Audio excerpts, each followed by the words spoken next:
Panel.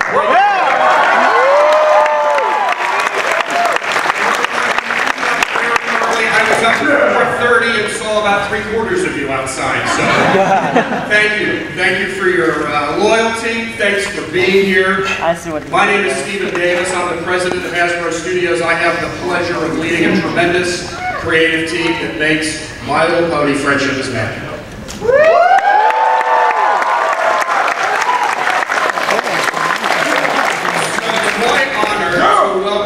An incredible group of special guests, the creative team, the wonderful characters that make My Little Pony Friendship is Magic, the show that we all know and love.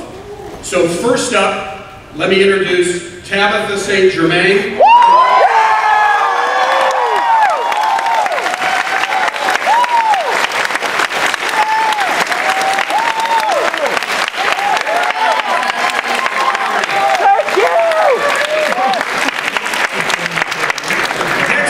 The leader of the pack, Tara Strong.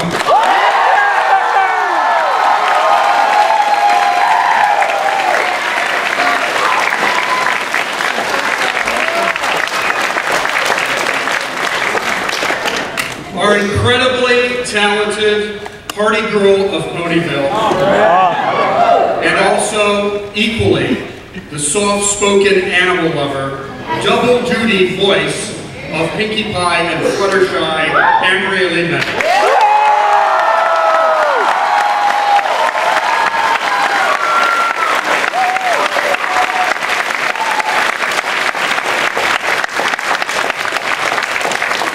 Our lovable little dragon, who do you think it is? Crackle! Our very own Spike, Kathy Westler.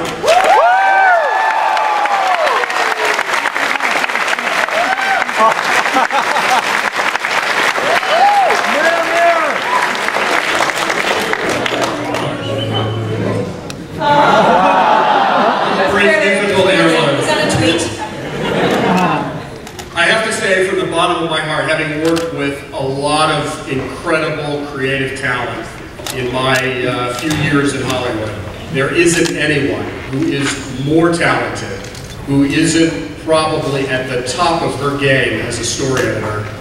The passion, the vision, the great, incredible friend of Hasbro, Megan McGregor.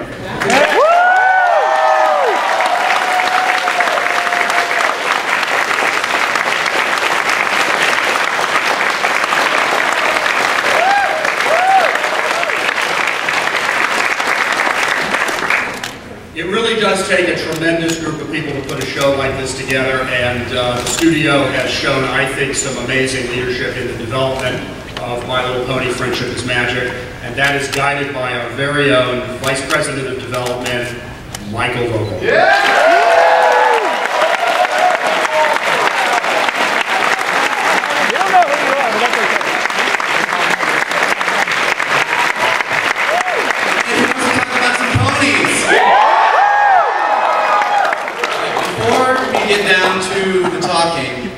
This is really a celebration of all things pony, and you guys have been an amazing fan base for the Hub and Hasbro Studios, and we wanted to take a quick look back at the first 2 seasons with some real studio beat put together for us. This is the full version of the main title, and because this is a My Little Pony panel, I have to say singing along is encouraged. And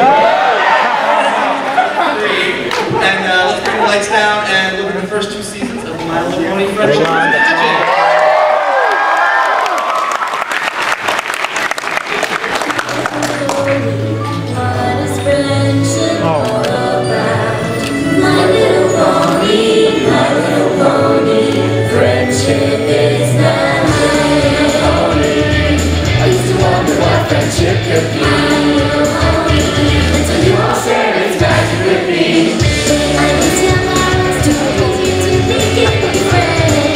I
the amazing, talented ponies. So I figured since this is your first time here at Comic-Con with Friendship is Magic, I'm wondering what would your characters say about being here in front of all these great fans? Yes! Zombies!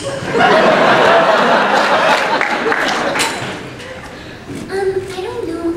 There's a lot of people here. I'm really nervous. What are you talking about? Get over it. Let's play!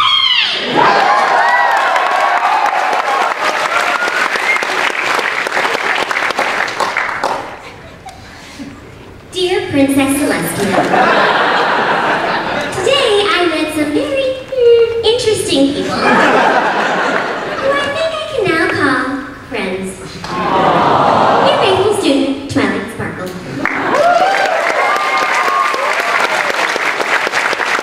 Hello. Has everyone here come to see me?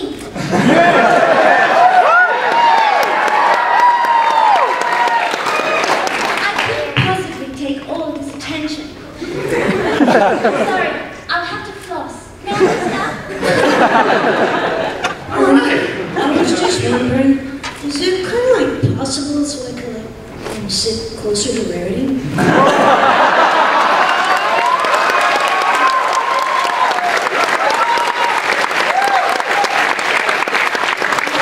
I'm just saying, right? Alright, so I'm going to talk a little bit about My Little Pony Friendship is Magic, and I think, you know, the reason that everyone's here today is because it really is something special, and since you guys are most of what makes it special, did you see this coming? Did anybody expect this? I mean, it's so much bigger than anyone at Hasbro could have possibly hoped for or expected. I mean, the hub is thrilled with how it does. Why is it? What is it? What's that special sauce and pony that makes it happen? I mean, we are all really surprised. We had no idea when we started doing the show that it was going to have this kind of fan base. And I think we're also surprised about the personality of the fan base because you all are so warm and wonderful and fun and loving and supportive. And no other fan base carries that description. And we are so grateful to you too. I mean, I'm surprised that it's a good surprise. So thank you guys too.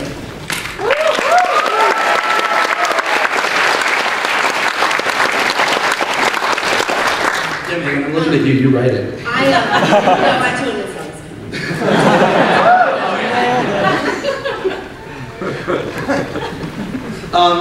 So, why don't we talk a little bit about what's it like taking a toy brand that's been around from the 80s and completely reinventing it? What's it like working with Hasbro Studios, with Hasbro the toy company? Well, let's give a little bit of behind the scenes of what the process is like bringing it to the screen. Sure.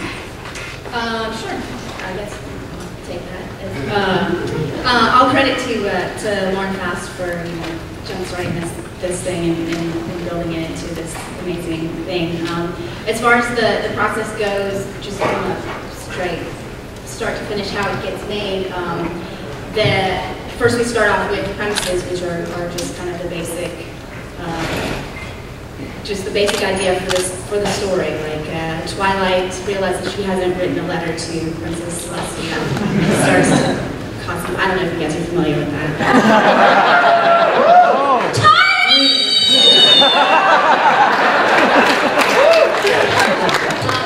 And then the writer of the episode and the story editor will sit in a room and bang our heads against the wall for several hours and look at the internet and eat lunch.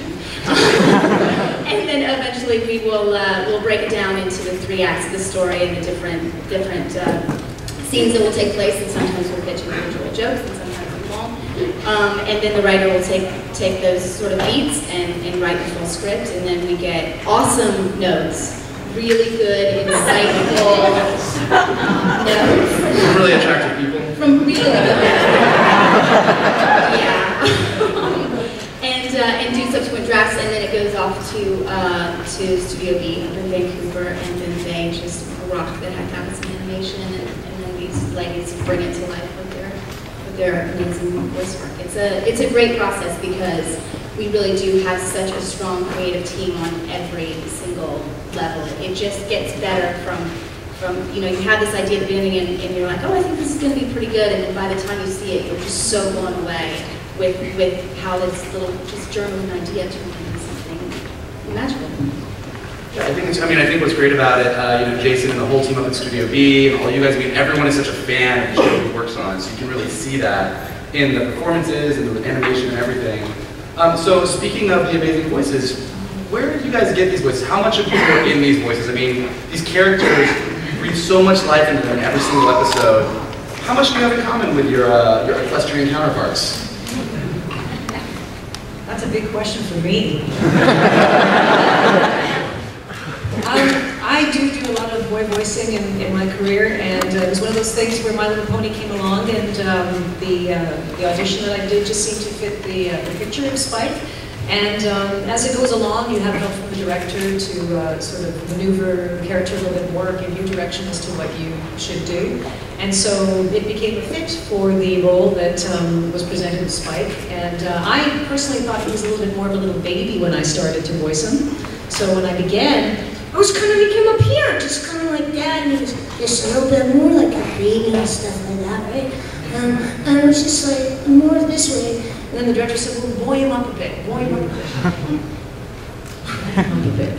But to get into the physicality of the character helps you to get that going. So we aged him a little bit, and we started to voice a bit, and now he's here, and he's got a little bit more of this going on. It's so awesome, and you know, it's just really cool, like being part of the ponies and that. Like, I'm kind of special.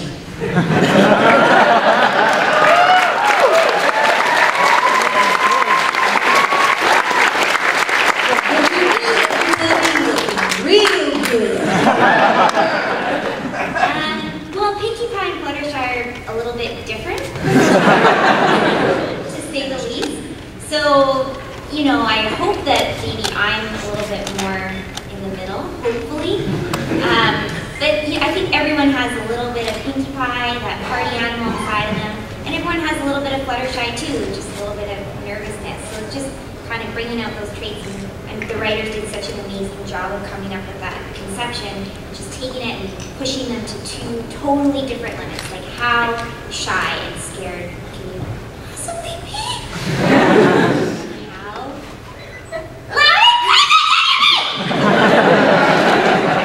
I see the doctor every week. For me, when Lauren first came to me and described Twilight, you know, it was, she has to be smart and she has to be the leader, but she still has to be likable and sweet and enduring, and I think I'm all of those things, except the egghead. I'm so sorry, I wish I had more time to read, but other than that, whenever you're doing a voiceover role, you put so much of yourself into that character, and it just works for Twilight. As soon as she heard me, she's like, oh my god, you're Twilight, and the rest is history, so thank you, Lauren. Well, I'm feeling a little bit Fluttershy right now. I had my sunglasses on so I didn't see, and now that I've taken them off, I just can't believe how beautiful and colorful everyone is. I think when I auditioned for the character of Rarity, because I've been in a few generations of MLP before as Minty and a few other characters, but it was very different. It was all, let's have tea, you're so pretty, thank you very much. and it's a bit different now. They had, I think as a reference, what's her name? Not Catherine Hepburn, Audrey Hepburn. And so that sort of stuck in my head. She was Dutch and English, and it's just she had a beautiful, clear sound to her voice, and something, having grown up in Southern Africa, in Swaziland, people who speak English as a second language, they often have a real effort to a real clarity of speech, and so that's kind of been the hook for me. So Tara, I had a question for you. I think everybody wants an official definition on something. Can you explain Twilightlicious? First, everyone's gonna sing it. 1, 2, 3. The T to the W, L-I-G-H-T, and ain't no other pony trolling down like me. Twilightlicious.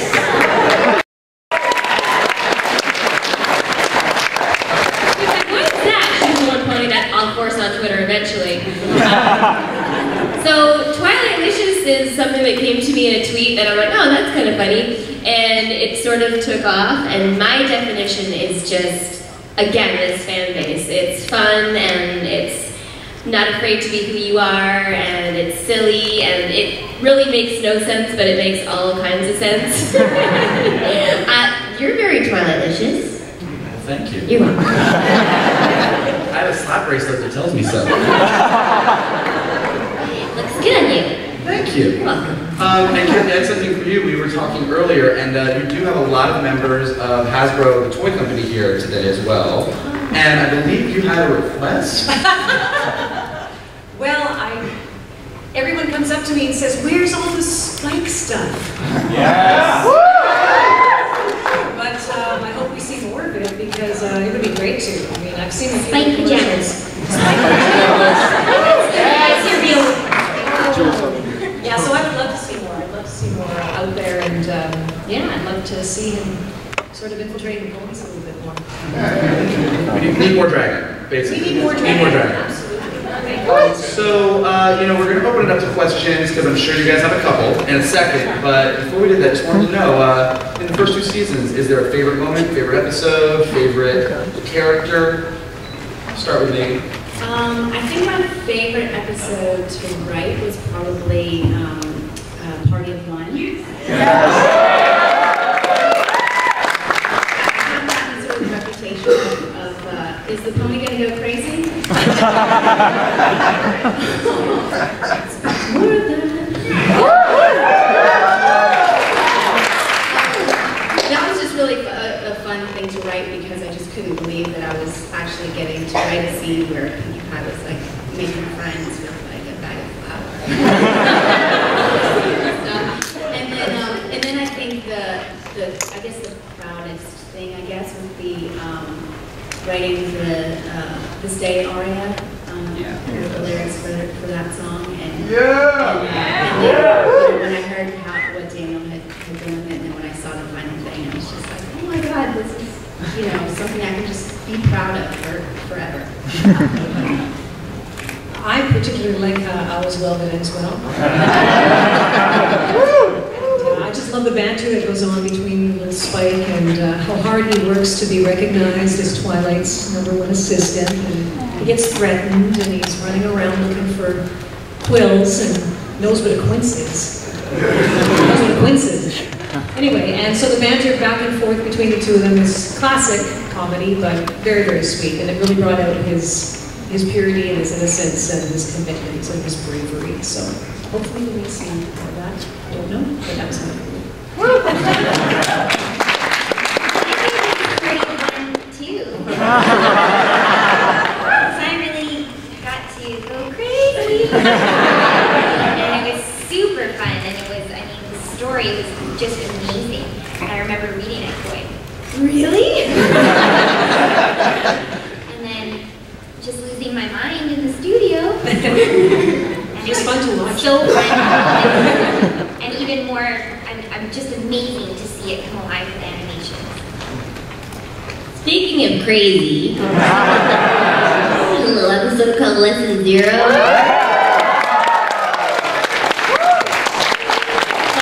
I love that one, and my very favorite, and I really want to give kudos to Megan, is the wedding episode special. I love that episode so much. It's so well done.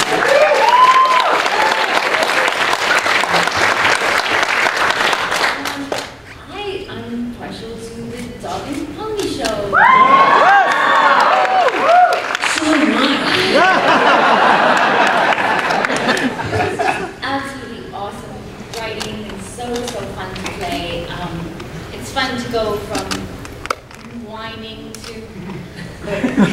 to coaxing and Lee Tokar and Richard Cox as the Diamond Dogs were so fun to play with, just ridiculous.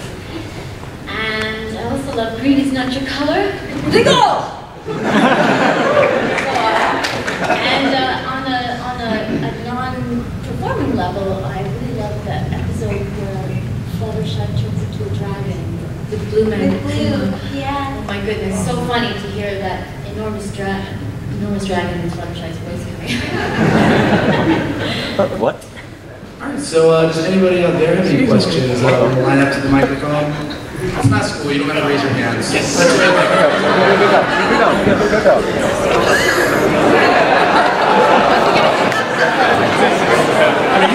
Over here, I'm sitting here. That's the question, that's probably where you want to head. Let's chill out over here. It's fun over here, it's a nice little corner. Alright, my question is about the whole entire Derby-Doo, Dizzy-Doo incident. My real question is, will we see her talk again? Huh. I have no idea you guys were going to ask this question.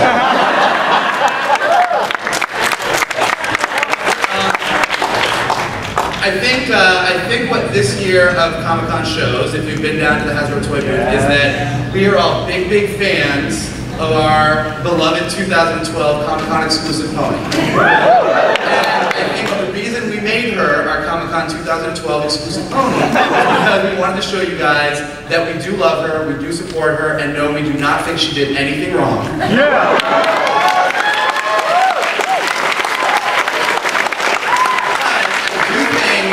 All the attention did scare her a little bit. So I think for the time being, she may be hanging out in the background, but who knows what the future holds. Thank you. Yeah!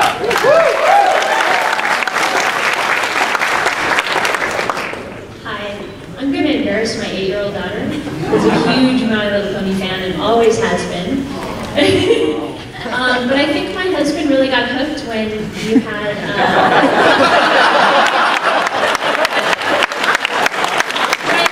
when you had the episode with Discord. And I was like, honey, come over quick. I think that's the same guy who did Q. And we were just wondering, how intentional was this? I mean, it seemed really similar. That was so cool. How intentional was that? I wasn't involved in that episode, but I know, I'm almost certain that is when Lauren conceived of it, that is who she heard in her head. She was a big fan. Yeah, she was a big fan. And I think then it was like, oh, we can get him? Okay, let's do this. So I do think that that it was something she had. Yeah, that was awesome. Thank you. I like how she started with, I'm going to embarrass my daughter. So I'm going to embarrass my daughter who should like My Little Pony. So then my husband came in. 2 for 1. Hello. I actually have two sides of a question. The first half of it's from the fandom, half of it's from the show. Will the main 6 encounter the Overpony this season? What? There were so many words in that question. The Overpony? Or Queen Faust? You guys are busting some G1 stuff on us, aren't you? Did you just snap? I'm gonna let you take that one.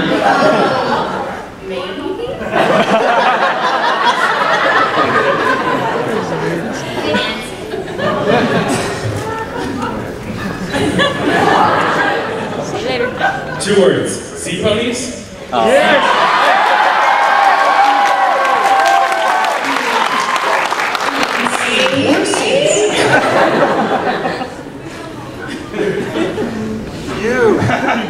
Okay, one thing, I love all of you. And second thing, I have a question for Fluttershy/Pinkie Pie.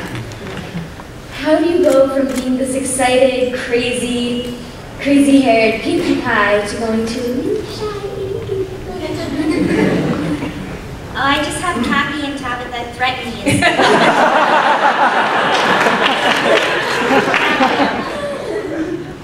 Okay, so with songs like The Art of the Dress and At the Gala, I wanted to know if anybody has noticed, well, besides the person who wrote it, that it's the exact same rhythm pattern as Putting It Together and Ever After from Sondheim, which I'm a Sondheimer.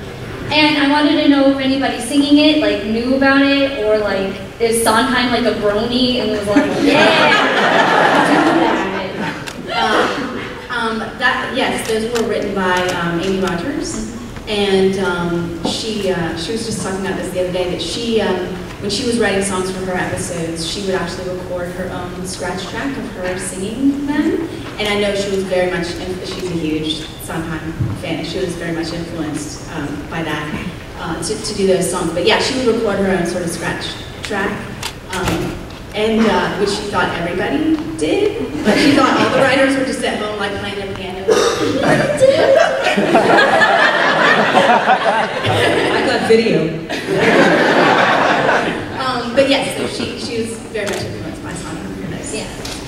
Yeah, I just want, like, did any of you like put two and two together, like who was singing it, or do you not know? I think I was only on one of those, so yeah. No, you're smarter than me. Yeah, maybe Spike will sing one day.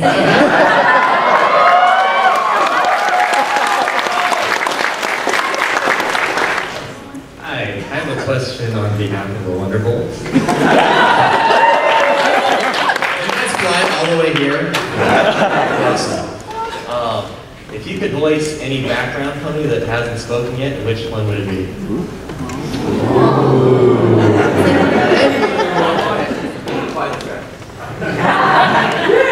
They're often a blur to us in a way when we're actually doing the work. You know, there's incidental characters that we are assigned as we're doing the show, so we don't really see the animation of some of these incidental characters until after it's animated. So it's hard for us to put a picture of it in context with what the voices are being assigned to that. Yeah. We have most of the description in the script, and we work with that and play around with that. So Well, let me paint a picture for you. There's a gray pony. And she wears like a pink bow tie and she plays the cello.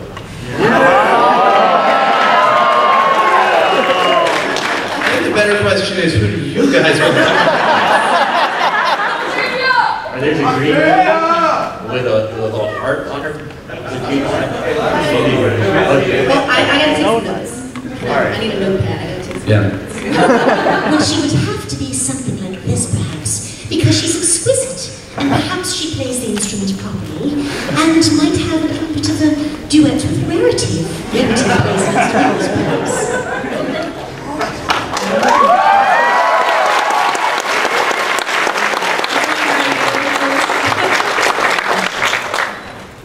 My question is, like, did you ever read any of the My Little Pony fanfics on the internet? Like, not the shipping, like, My Little We can't. It certainly is because, you know, I would love to, and sometimes I see, like, Equestria Daily will post, like, a little log line of, you know, like a tiny little descriptor, and I'm like, that sounds cool, can't read it. And also, can I get your autographs? I think at 3 o'clock at the Hasbro booth. If you have tickets.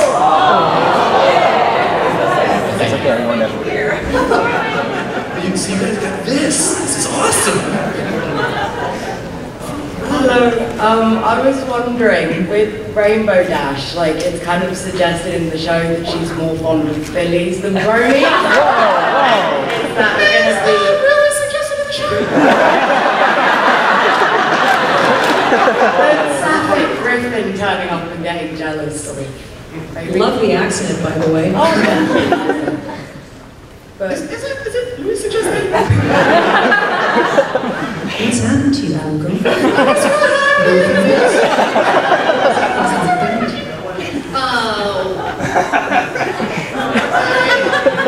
I think that goes back to the previous question about the fan fiction. If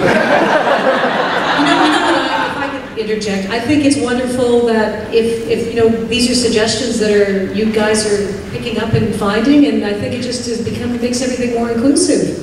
So I think it's fantastic that everyone's so attracted by the show and they're being activated inside by their heart and all these things. I think it's wonderful, the opportunities or the options, and that you guys are so ignited by it all. So, you know, whatever you feel is fantastic. And everything that's great about the show and why everyone at Hasbro is so happy with how it turned out is because there really is a pony for every person and a person for every pony. And it's not about who you love or who you don't love, it's about the personality that's there. And Rainbow Dash is confident and awesome and outgoing and thinks that she is the coolest person in the room, so I totally relate to her. Everyone has that personality trait, and I think that's what makes the show magic. So whoever you love, pick the pony that you relate to and go to town. That's what's so awesome about the show, I think, too. It's a show of excellence in every single way. I think the writing, the production, the sound, the people behind the scenes, my fellow voice actors, it's all so excellent, and it provides such a fantastic message that it's hitting people's hearts in a visceral way. No one can explain, the new demographics that we have and the interest, and I don't think we need to explain it. I think we just need to enjoy it.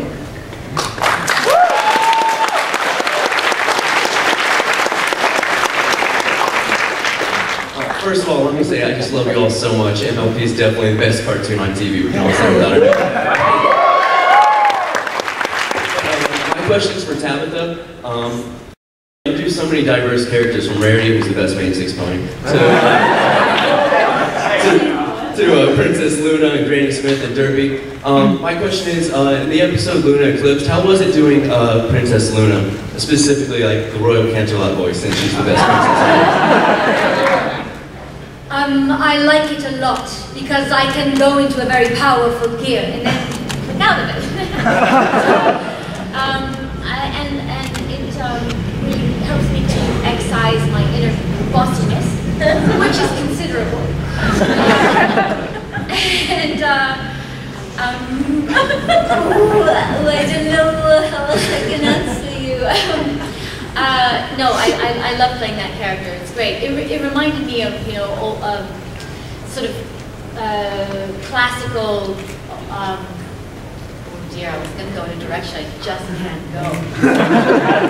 A classical sort of big-voiced women of the old days. I'm not really that old.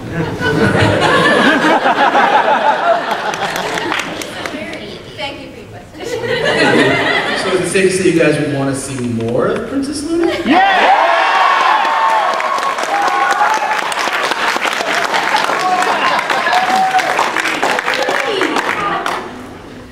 Okay, so my question is for Tabitha. First of all, welcome to your first Brony panel. Thank you, how am I doing?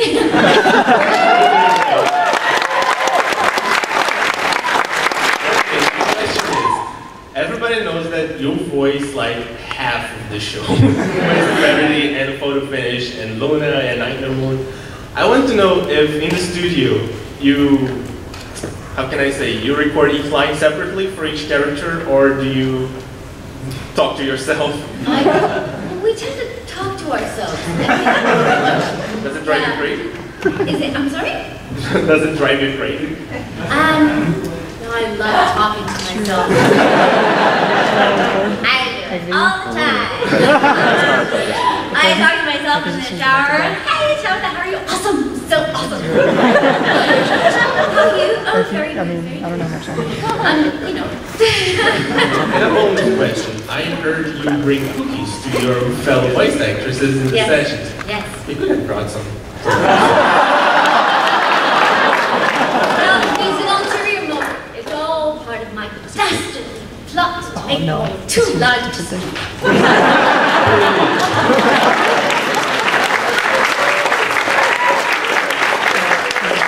I'm totally kidding. I love him. I go in. Yeah, for the actors, have you started to have more back and forth with the writers as your characters have evolved, saying, oh, I think Twilight would say this, or Fluttershy would say that? Yeah, I mean, I told them to do a Twilight Licious Disco episode, but it's not working. They do what I tell them. So is that kind of back and forth typical in your voice acting experience, or is it special to My Little Pony? No, we don't really. They're amazing at what they do. We don't need to tell them. And we just show up and make their stuff sound good. But they really give us it's not very typical that you get to improvise too much. And really, on My Little Pony, the writers are so good. We just don't need to. And I don't know about you. I haven't suggested it externally. But I do definitely think that hearing voices, it really inspires